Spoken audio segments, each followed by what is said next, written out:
तर खूप साऱ्या कवऱ्या पेटून घेतलेल्या आहे आणि त्याच्यावर आपल्याला जे पीठ म्हणून घेतलेलं आहे त्याच्यावर आपल्याला त्याच्या चांक्या बनवायच्या आहे आणि त्या चांक्यांचा मलिदा करायचा आहे। तर बघत असाल तुम्ही। हाय हॅलो नमस्कार मैत्रिणींनो, पुन्हा एकदा तुमचं प्रीती पोकळ व्लॉगमध्ये मी स्वागत करते। तर अंदाज आलाच असेल तुम्हाला तर काय केलेलं आहे। तर माझं 16 सोमवारचं उद्यापन करायचं आहे आज आणि त्यासाठी तुम्हाला माहीत असेल किंवा नसेल तर मी सांगते। तर त्याला असं गौऱ्या पेटून आपल्याला त्याचा त्यावर चांगल्या भाजून त्याचा मलिदा बनवायचा असतो। तर मी त्या पद्धतीने उद्यापनाच्या दिवशी त्या पद्धतीने करत असते। तर साधारणतः माझं तिसरं चौथं वर्ष चाललं आहे मैत्रिणींनो। तर प्रत्येक वर्षीचा व्हिडिओ मी अपलोड केलेला आहे, तर तुम्हाला मी लिंक शेअर करते, तो पण तुम्ही व्हिडिओ बघू शकता। तर बघत असाल तुम्ही तरी सकाळची पूजा केलेली आहे, त्यामध्ये आपल्याला 2 वेळेस पूजा करायची असते। तर सकाळी आपल्याला मंदिरात जावे लागते, त्याच पद्धतीने आपल्याला सर्व काही पूजा व्यवस्थित करून आपल्याला पुन्हा एकदा संध्याकाळी तो मलिद्याचा नैवेद्य करावा लागतो आणि आपल्याला त्या पद्धतीने संध्याकाळी परत एकदा आंघोळ वगैरे करून सकाळी पण आंघोळ वगैरे केल्यानंतर जायचं आणि संध्याकाळी पुन्हा एकदा आंघोळ करायची आणि पुन्हा एकदा आपल्याला मंदिरात जायचं असतं। तर उद्यापनाचा पण स्वयंपाक मी छानपैकी केलेला आहे मैत्रिणींनो। उद्यापनासाठी मी सात्विक स्वयंपाक केलेला आहे एकदम छानपैकी। तर साधं सिंपल, काही एवढं विशेष नाही, परंतु सिंपल वरण भात पोळी आणि गोडाच्या नैवेद्यामध्ये शिरा केलेला आहे आणि तो आपला मलिदा तुम्ही बघितला असेल, तो मलिदा बाहेर आपल्या गौऱ्यांवर आपल्याला त्या गौऱ्या पेटून छानपैकी त्यावर त्या भाजून घेतलेल्या आहे खरपूस एकदम आणि त्यामध्ये गावरान तूप टाकलेलं आहे आणि आपल्याला त्याचा मलिदा बनवून घ्यायचा आहे। तर इकडे बघत असाल तुम्ही तर मस्त कुरकुरीत भजे पण मी बनवलेले आहे। तर याची रेसिपी पण मी तुमच्याशी शेअर करणारच आहे, तर ती पण तुम्ही बघू शकता। तर बघा तुम्ही खूप सुंदर स्वयंपाक झालेला आहे आणि संध्याकाळी पुन्हा आपल्याला आंघोळ केल्यानंतर आपल्याला पूजेला जायचं असतं आणि सकाळी पण एकदा पूजा करायची असते। म्हणजे 16 सोमवारामध्ये प्रत्येक सोमवारी 2दा पूजा करावी लागते। सकाळी एकदा पूजा करायची असते आणि संध्याकाळी पुन्हा एकदा पूजा करायची असते। तर अशा पद्धतीने आपले सर्व काही स्वयंपाक छानपैकी व्यवस्थितरित्या झालेला आहे। तर आपण आपल्या यथाशक्तीप्रमाणे 16 जोडपे पण जीव घालू शकतो, परंतु किंवा आपण एक जोडपं पण जीव घालू शकतो। तर त्याच पद्धतीने मी दरवर्षी एक जोडपं वेगवेगळ्या पद्धतीने जीव घालत असते। तर इथं बघा वहिनी आलेली आहे, त्यांच्या दोन्ही मुली आलेल्या आहे आणि भाऊ आलेला आहे। तर एका जोडप्याला मी जीव घातलेला आहे छानपैकी त्यांना। तर बघा तुम्ही ते खरपूस भाजून घेतलेलं आहे, त्यामध्ये पाहिजे त्या प्रमाणामध्ये गूळ मिक्स केलेला आहे आणि वरून गावरान तुपाची धार टाकलेली आहे आणि छानपैकी मस्तपैकी मऊसूत असा मलिदा तयार करून घेतलेला आहे आपण। तर याचे मैत्रिणींनो आपल्याला 3 लाडू बनवायचे असतात।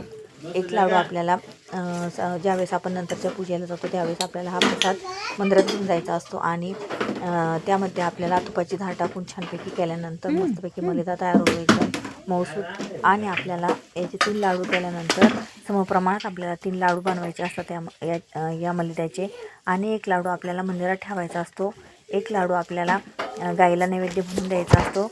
तर आपल्याला गावठी गाय जर मिळाली तर ठीकच आहे मैत्रिणींनो, जर नाही मिळाली तर ठीकच आहे, तर आपण गाईला देऊ शकतो। आणि एक जो लाडू आहे तो आपल्याला उपवास ज्यावेळेस आपण सोडतो त्यावेळेस आपल्याला तो खायचा असतो। तो पण प्रसाद वगैरे वाटून जो शिल्लक राहील तो प्रसाद म्हणून आपल्याला खायचा असतो। परंतु 17व्या सोमवारी आपण पूर्ण जेवण करू शकतो, परंतु जे 16 सोमवार केलेले असतात ना मैत्रिणींनो, तर हे 16 सोमवार अगदी आपल्याला 16 सोमवार आपण अशा पद्धतीने करू शकतो की आपला जो प्रत्येक सोमवार असतो त्या दिवशी आपण फक्त जे 3 मलिद्यांचे लाडू करतो, तर तो एक लाडू आपण मंदिरात ठेवतो, एक लाडू गाईला देतो आणि एक जो लाडू असतो त्यावर आपल्याला तो उपवास पूर्ण दिवसाचा उपवास सोडायचा असतो, इतर काही खायचं नसतं। परंतु 17व्या सोमवारी आपण तो लाडूचा प्रसाद खाऊन जे सात्विक उद्यापनासाठी स्वयंपाक केलेला असतो तो पण आपण पूर्णपणे खाऊ शकतो आणि उपवास सोडू शकतो। म्हणजे अशा पद्धतीने आपल्याला 16 सोमवाराचं व्रत करायचं असतं, परंतु आपल्याला ते निर्जळी करायचं असतं। 16 सोमवार आपण ज्यावेळेस करतो ते निर्जळी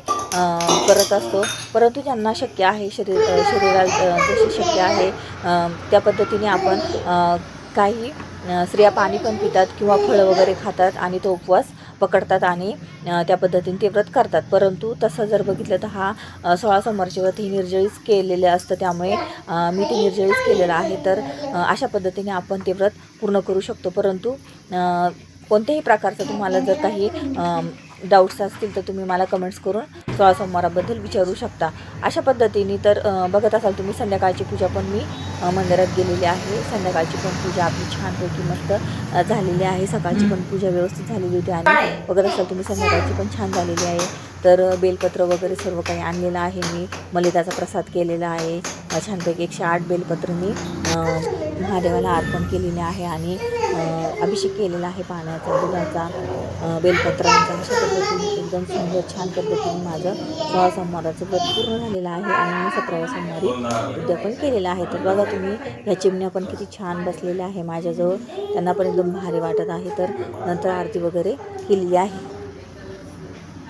तर मैत्रिणींनो, चॅनलवर जर नवीन असाल तर लगेच चॅनलला सबस्क्राईब करून घ्या, म्हणजे तुम्हाला सर्व काही नवनवीन व्हिडिओ बघायला मिळतील. तर इथं व्रताचं उद्यापन व्यवस्थितरित्या झालेलं आहे, पार पडलेलं आहे. तर इथं बघत असाल तुम्ही तर अक्षदांचा मी 108 अक्षदांचा अभिषेक करून घेतलेला आहे. 108 बेलपत्रांचा पण अभिषेक व्यवस्थितरित्या करून घेतलेला आहे.